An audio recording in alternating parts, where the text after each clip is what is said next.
Hi. So the last few days I've had some ideas for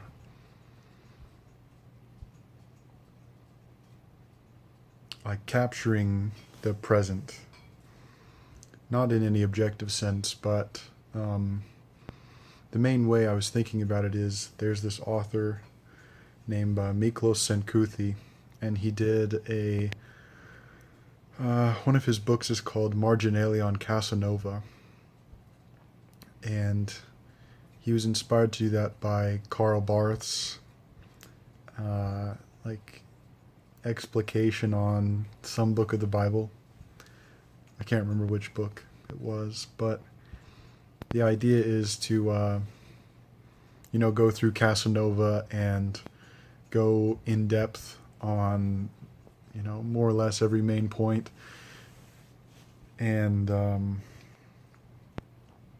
then just give your ideas for that. Well, I was thinking, what would be a contemporary equivalent? Like, who would be the contemporary Casanova? Not really like Casanova himself, but that sort of expansive, million word thing that some very intelligent person in the future could look back and think about our time period. And I worry that there isn't anyone, because you have these people who do daily vlogs, and for a while I watched them. I watched Casey Neistat. His was probably the best, just in basic, like, how he records it. And then he's also a little older, like I think mid-30s, so he's not as stupid as a lot of the other ones. But then you have like that Roman Atwood guy who's, just very stupid. And then you have Logan Paul, who's also very stupid, and his brother. But even though they're like, lowest common denominator, making stuff as dumb as possible so that millions of people can watch it, I think there is something to be said, like in the sense that you can go back and look at something that was, well, I'll just be honest, like looking at the Bible. A lot of the stuff in the Bible is very stupid, but there are also some good points, and there are even some stupid points that you can make good if you're being charitable. So I think in that way, someone like Casanova, who was, clever and witty, and you could laugh at a lot of his stuff, although he had some extremely, mind-numbingly stupid sections that you can read. But the thing about him is he didn't lie about it. He didn't lie about anything. And if he did, it was probably, to his detriment, just for the sake of being entertaining. But kind of in that way, I've been reading some of Rousseau's Confessions. And speaking for myself, since I was 17, when I was 17, I just did it once a year. But I would record like an hour to an hour and a half just in one string of a confession. Well, in the beginning, I wrote it. I wrote it like every couple months, but lately I've been doing like voice recordings, and I don't have any delusions about this, that I don't think I'm, well, so I think about it two ways, and I think about this in a lot of cases, so kind of like abstracting it a little bit. So I realize that I don't know very much in the objective sense. And I realize that I'm not very interesting in the objective sense, in that I can imagine someone way more interesting than me, way more intelligent, and they probably exist. So therefore, they would be the one that should be listened to or whatever. But on the other hand, there are all right, this is possibly narcissistic, millions of people who are less intelligent than me and less interesting, at least speaking from a historical perspective. Like imagining history of the future, looking back at our time. Like, I think to myself, would I want them to watch these vlogs? Maybe, just so they can get an accurate view of the time like I do. But I would be horrified if they took that as like an exemplar of the time. Because, although I think history is pretty good at that, taking the exceptional people and saving them. Although I don't think I'm, worth saving in that sense, but I would rather, like, if I had to put it in like a historical perspective, I would rather my videos be saved than a vlogger. Maybe the vlogger thinks that exact same thing and it never ends, and then you just have to wait and see. But that's kind of what I think. I think, along with writing, I think about this along with a lot of other stuff. It's like, well, yeah, my writing would be boring and, worthless.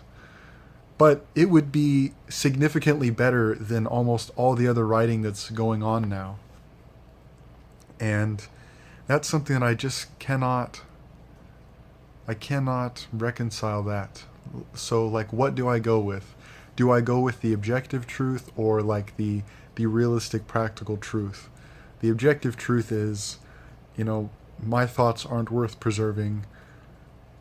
My writing will be boring compared to all the other geniuses that have existed. And maybe I should just wait for the genius of this time. But then there's always that like the fear that, the horrifying possibility that what if I don't write, what if we only have like Stephen King and like J.K. Rowling and 50 Shades of Grey and so on and so on. Like, what if that's all that's saved? And although I realize the completely unrealistic possibilities of me being the only interesting person that's not writing, and like the saving of these completely mediocre people, I don't know. I think about it probably more than I should, but there's a poem by Fernando Pessoa that says basically, yeah, think how many millions of people think they're geniuses, like I'm thinking now, but nothing would ever get written without some people thinking they were geniuses. Yeah, you can be that sort of ignorant, like Robert Browning was when he was writing Sordello. Like, he didn't realize how stupid everyone was yet. But then once he wrote it and he realized no one understood his book, he realized, just the basic ignorance of most people that you can't get away from on all of history. It's been the same way. There's always that situation of, yeah, maybe there's that person that's been kind of sheltered and they've been tutored by intelligent people. Their parents are intelligent, maybe, children of 2 university professors, or really wealthy, like old wealth family who, just pumps their kids through Harvard continuously. Maybe they would be somewhat sheltered from the idea that, just like mind-numbing stupidity of a lot of stuff. But, I can realize that. But then I go back to the objective truth, which is I don't know anything. And, I don't hate these people for being stupid, and I don't even dislike them. Because one thing I've noticed with like hate, and I've even started thinking about it with love, because of something I read by Thomas Bernhard. I read an interview tonight, actually. I've always had the impression that what people express as hate outwardly is something they don't like in themselves. Now, I think there are extreme outliers for this, like you can hate extreme violence and you can know you'll never commit that. I mean, know in the most basic sense. Yeah, Nazis, Hitler, whatever. It's in all of us, whatever. Apart from that,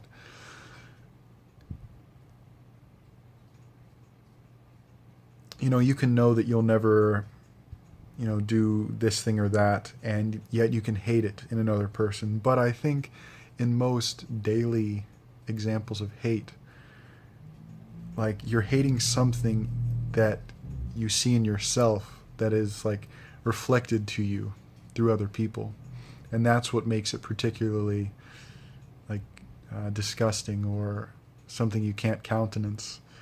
And I read this interview with Thomas Bernhard, I think in 1986 it was done. I may be wrong. It was on Sign and Sight or something like that. Oh, is that supposed to be like a play on Being and Time? Yeah, it must be. Oh, well, anyway, this Thomas Bernhard quote, it said something like, you love what you love in other people, what you love in yourself. And like in some sense, everything is selfish in that way. And I haven't really explored that a lot, but just random intuition, I can see that as being true in the general sense. Like, you consider yourself intelligent, you like intelligent people, you consider yourself, open-minded, you like open-minded people. I think you'd have to be a very unusual person, not to say bad or good, but just unusual to really like the antithesis to what you are. Like, let's say you are Westboro Baptist Church and you're best friends with someone who, experiments with psychedelics and is like bisexual and is polygamist or something like that, Okay, where was I going with that? I think I lost my thread there. But what kind of got me thinking about this again tonight is I just went to school today, and being around a lot of people my age, like in university, it really makes me think about like what is my time? Like, it's kind of ridiculous to think that none of this has happened yet. Like in the particular sense, none of this has happened yet. And I was especially thinking about that, like I had a moment of realization. Sometimes I have these moments of realization, like tonight I was driving home from the bookstore. I bought The Wealth of Nations and The Rise and Fall of the Third Reich. I got pretty lucky with those. And so I was driving home from the bookstore at about 8 p.m. and I decided to go to McDonald's. So I got a meal. I wanted some fries. I had been wanting some fries for whatever reason, so I got a hamburger and some fries, and then I was drinking caffeine-free Pepsi and eating McDonald's and looking at my books. And I think that's a particularly 21st century experience. Like if you add in what my books were, that I'm in Austin, Texas, that sort of thing, just adding in all the subtleties to it that you would add if you wrote a memoir or something. And I had this experience before when I was in my parents' house, laying on the living room floor at like 2 a.m. I was eating some Pop-Tarts and reading Hart Crane, and I was just like, fuck, this is 21st century. This is like, post-millennium, 21st century life right here. And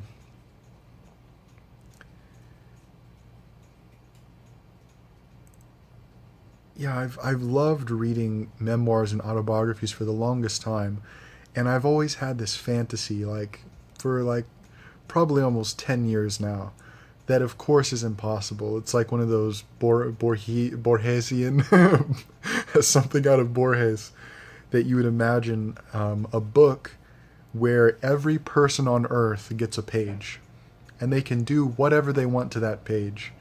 They can, desecrate it. They can leave a an acknowledgement to the most meaningful person in their life, basically an oral history of everyone on Earth now, like, 7 point something billion pages. And I fantasized about that, just, I always do, because, wouldn't that be the most amazing book ever written? It would have to be. Because it kind of goes back, and I read this like a couple years after it, but it ties into the same idea. Leibniz, he had this reasoning that he said, well, yeah, you can take a really intelligent person who knows a lot about a subject, and they may know more than any other single person on Earth. But if you take a huge group of people, by default, they will know more than any single person. Just if you add up all their knowledge, it doesn't matter about what, So, in some sense, that's what that book would be. But I also think it's completely impossible, and I think the paradox is the only way you can get close to the universal is through one person.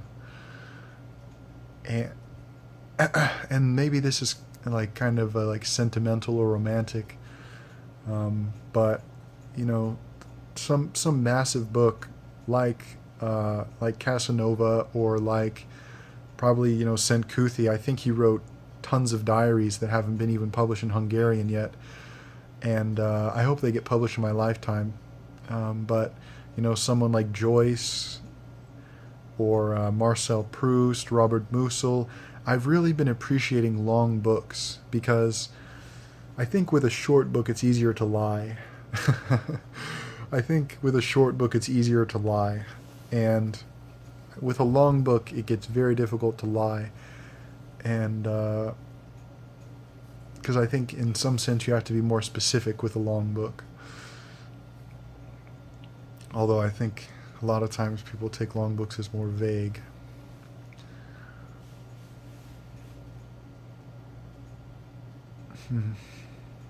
Yeah. But anyway, yeah, I've been focusing more on longer books. Like I just bought Jean-Christophe by Romain Rolland, the guy who won the Nobel Prize in, I think, 1915. And then he started some like utopian community and that failed. But yeah, I've been interested in this book for a while, and I just bought it. And I've been trying to get my hands on Casanova, but it's too expensive. You can get an abridged edition by the Everyman's Library for $15 in America, but I want to get the 6-volume edition by Johns Hopkins, but it would cost me roughly $100, and I can't do that right now. But yeah, I've been thinking, like, if I was in the future and if I was interested in the past, I would hope to find someone like me, instead of like what else I would find. And I think that's really the only thing that separates a constant decline from a maintenance of like whatever stability you can manage. Because I was reading this section of Blood Meridian. I think it's page 152, if you want to look at it. It's the section, it's the section after he recounts the story of the harness maker, which is, as far as I can tell, like a distillation of a large part of humanity, is the harness maker. The violence against the other, you can phrase it in that way.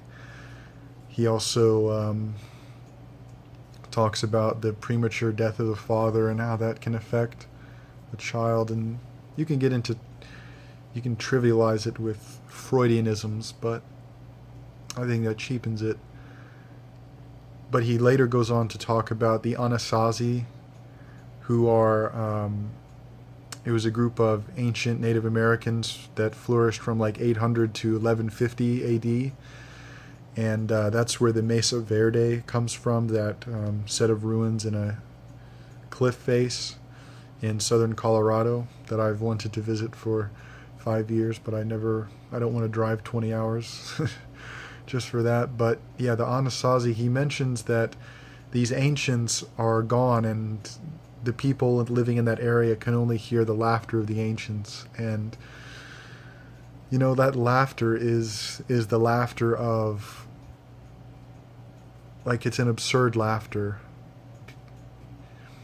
in several senses. The first sense is they're laughing because nothing changes. They're laughing because you're doing what they did. It's like when a 90-year-old person thinks about their life, and they think about how all the naive things they did, and then they see their grandchildren doing the same thing. They try to tell them not to, which is what history is, and then they inevitably do it anyway. And Santayana's quote, if you remain ignorant of history, you're bound to repeat it, or you're doomed to repeat it, whatever connotation you want to give to it. But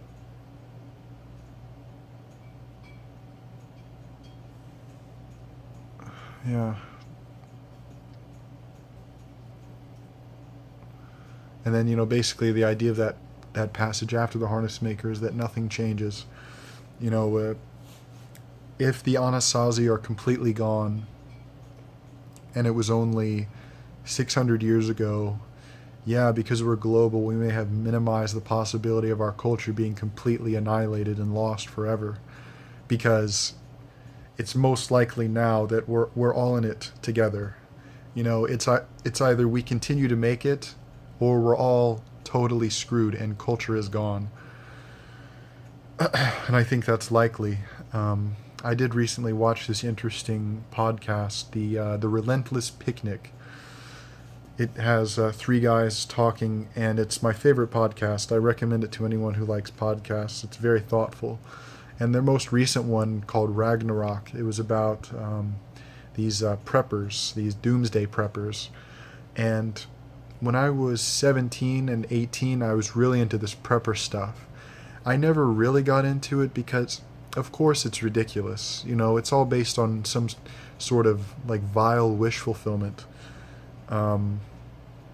That it's based around a lack of control and a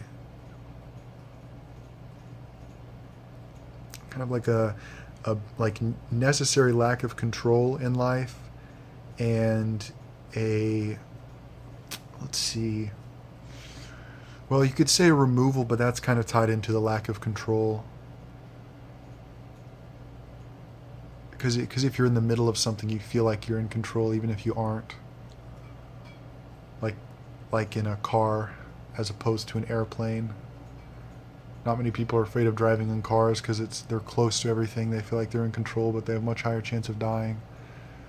So I think they're related: a lack of control and an alienation. But the other part of it is kind of like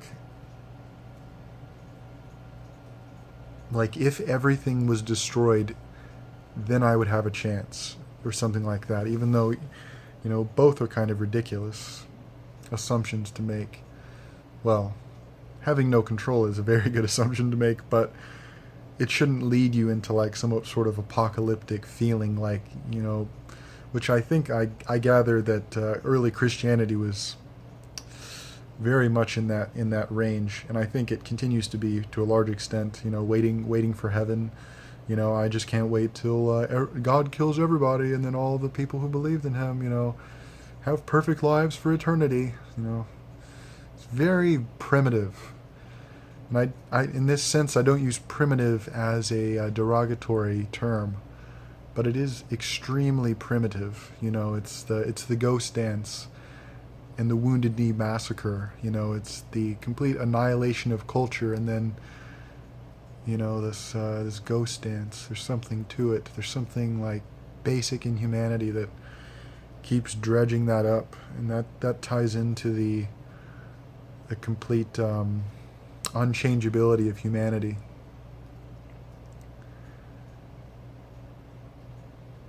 And I do believe that, but I don't feel like I see the word nihilistic thrown around a lot, and I think people apply it to things that aren't nihilistic. It's very hard to actually be nihilistic. It's easy to be apathetic and hedonistic, but I don't think those are the same. And one thing that's helped me think about this like more thoroughly is reading Blood Meridian again, because I just had to read it for a Southwest literature class again, and I think it's funny because a lot of people I think the judge is a Satan figure. Like, fair enough, he may be, but I think McCarthy was more going in the vein of it's God, it's the Christian God. The judge is God in the relation that, Moby Dick in a, you don't have to get too subtle to imagine Moby Dick is God. And I don't think you have to get too subtle to imagine that the judge, which is an old term for God, the judge, is the judge, this all-knowing figure who wants to devour everything. If it exists outside of my knowledge, it exists outside of my consent. Or if it exists without my knowledge, it exists without my consent. You can imagine a God saying that, especially in the more Gnostic tradition of this deviant God below. Sorry, my throat gets dry. But you can imagine a more deviant God below the, in some sense, actual God, creating our world of destruction and sorrow and death and melancholy, being the chief characteristics as far as I can tell. Pain outweighs pleasure massively. You can imagine a complete deviant God who laughs at us,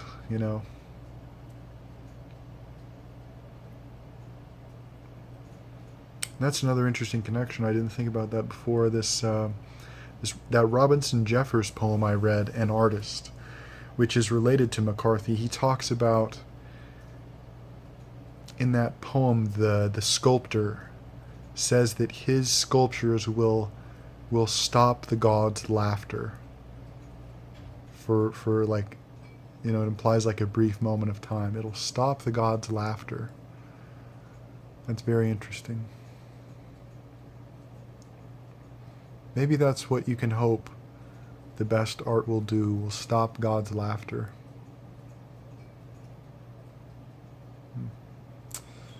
That's interesting. I didn't think about that before.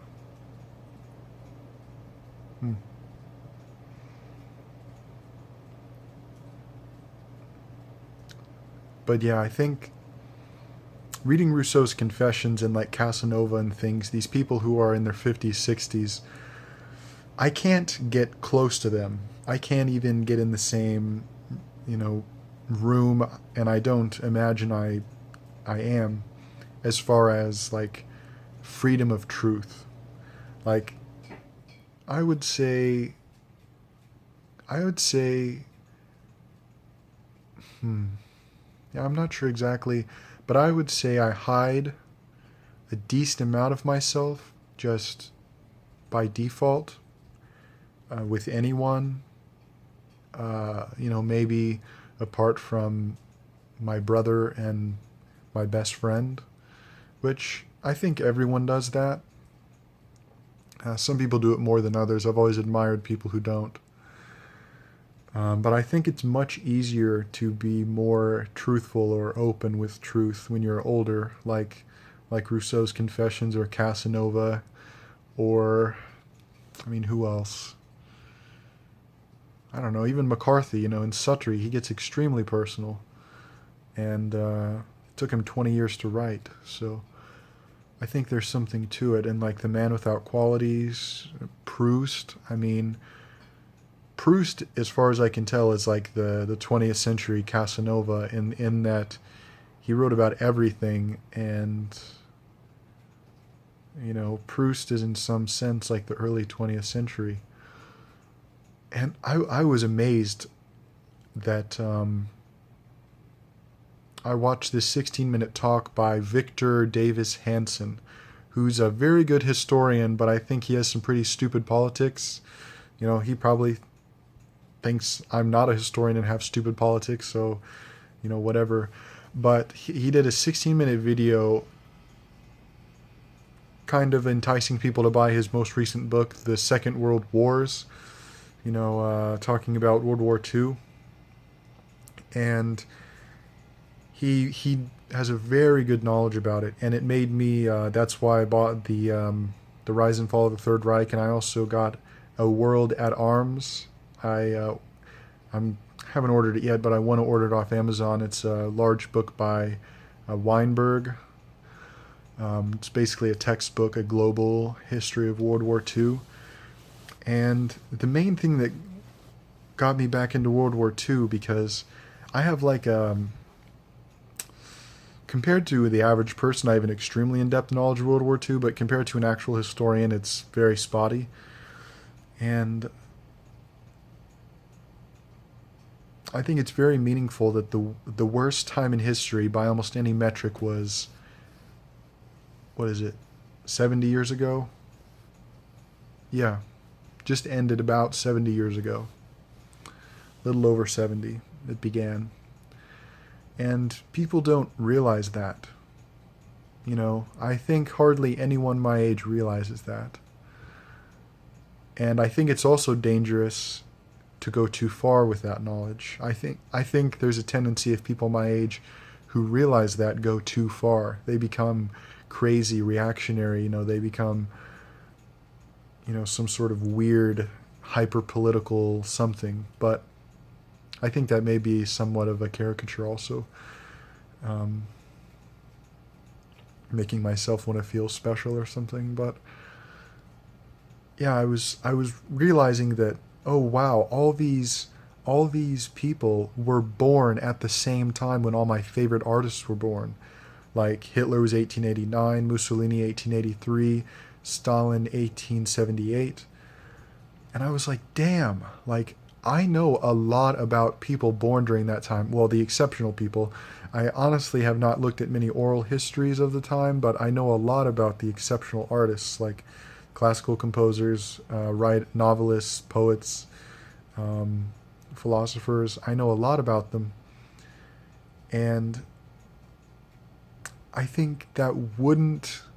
So it doesn't translate directly to the political people, because I think political people are usually heinous and very stupid in general. But also, they had to be fairly intelligent to do what they did. You can't be a complete idiot and pull off what Hitler did. That's why in some sense I feel comforted that Trump came around. He's too dumb to pull off anything. He's too dumb to pull off what Hitler could have pulled off. And although I think that's all that stopped him, with this Cambridge Analytica stuff and just, yeah.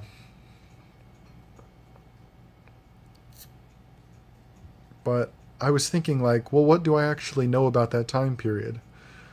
And when you really get into it, that's why objectively I know very little, because all it takes is watching a 16-minute video by a guy 3 times your age who has read 20,000 books in his life, even setting apart his somewhat hilarious political views. His historical knowledge is... he's probably one of the most knowledgeable people in history in general now, alive.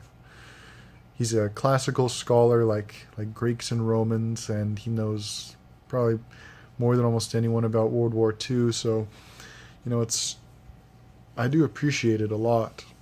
And when I was little, probably from the age around 10 to maybe 14, I probably spent more time watching the History Channel hoping that there was something about World War II than I did anything else related to TV or video games or anything. I loved learning about World War II, and I admit in that time it was more of the childish and in some sense primitive interest in strategy, tactics, to some extent economics and large social movements and maps, because ever since when I was third grade, I think, I drew my own, like I would invent my own worlds and countries and stock markets and battles. I would draw the top down, military strategic view or tactical view, I guess, technically, of these,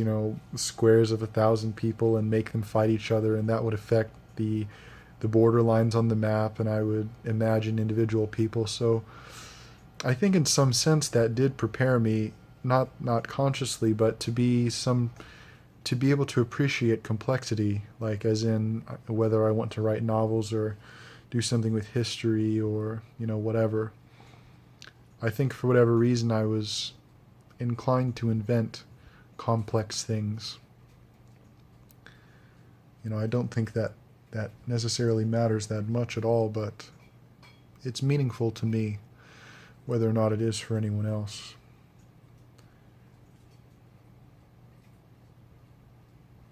But yeah, I started getting into this stuff in World War II, and I was like, Hitler was born in Austria in 1889. Like, Musa was 1881, Brock was 1886, The Sleepwalkers, published in 1933, which is, I think, the year Hitler got into power, right? 33 or 34, I can't remember. And The Sleepwalkers, I mean, just the title is so meaningful for the time period. It's just unbelievable how intelligent these people were. And then, he goes on to write the death of Virgil after being involved in, a jail sentence because he was Jewish, part Jewish, And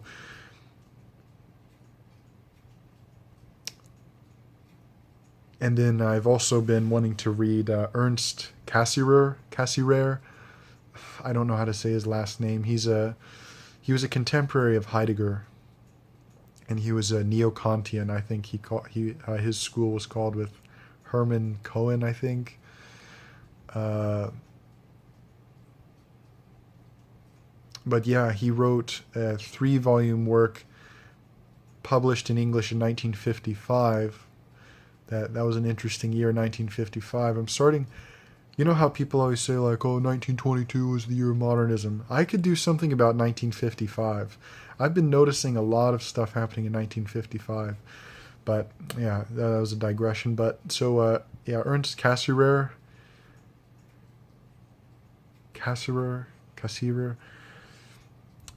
he wrote a 3-volume work on, I think the philosophy of symbolic forms, or something like related to symbols. And I downloaded it for free online. Don't tell anybody. And I've been getting into it, and I think in some sense it's because I'm a contrarian, but like, I've also been trying to read Kant recently, and I fell asleep halfway through the second preface to the Critique of Pure Reason, but I'm sure I'll get through it eventually. But I've always been hesitant to read Kant, Hegel, Plato, Aristotle, who else? Heidegger, Wittgenstein,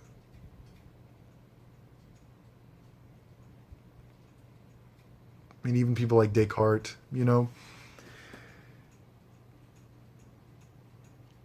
And in some sense, it's illogical. It was just an innate character of me. I think, my parents have it. My name is Drake after all. It doesn't take you can't be like a, they didn't name me Kyle or or something like that, something biblical, I guess. But yeah, so I've always been drawn to be like a contrarian. Part of it's illogical. Part of it is logical, that I think most people are often wrong. Or even if there is a lot to be gained from these people, which I think there is, I think it's indisputable that too many smart people have enjoyed Kant, Hegel, Wittgenstein, you name it, for them to be worthless. But I always get the impression that people like them for the wrong reason. Like any person I actually do understand, and I listen to a lot of other people talk about them. Some people get it right, but like anyone I know I understand, like Cormac McCarthy, like Goethe, who may be the two that I would say I know I understand.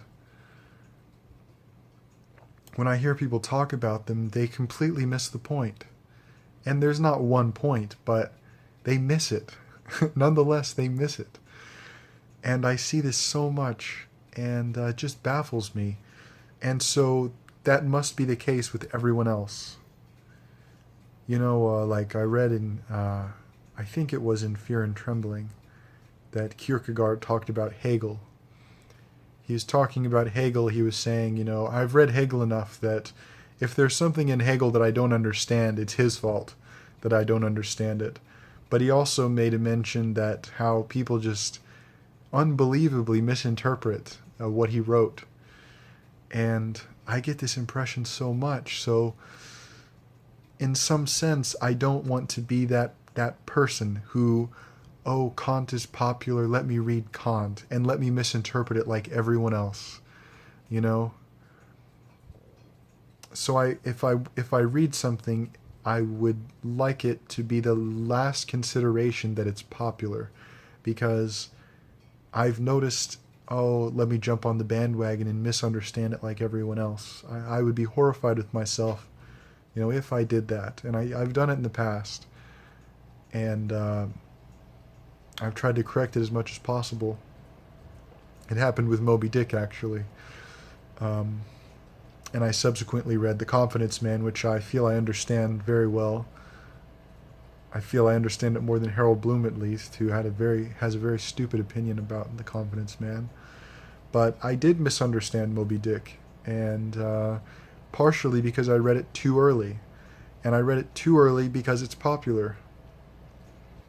And I don't think that's necessarily a bad thing, because I didn't get a stupid opinion about it. I think there's some, like, what is it called? A fable about a fox who's trying to get, you know, grapes from a tree, and then they're too high.